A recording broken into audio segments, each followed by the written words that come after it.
This PEMDAS question looks easy, but it's tricky. Can you solve it? If yes, comment your answer below. And if you're stuck, watch till the end. I'll show you how to solve PEMDAS problems step by step. All right. Now let me walk you through a step-by-step how to solve this expression properly.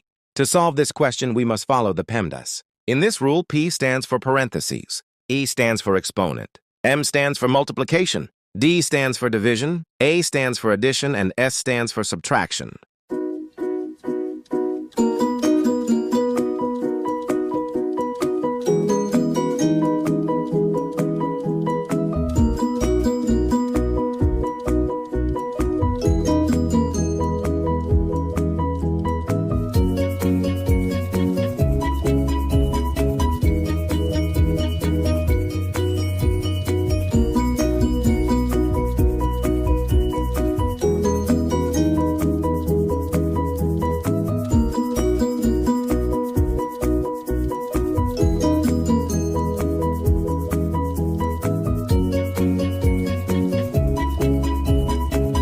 Did you get it right?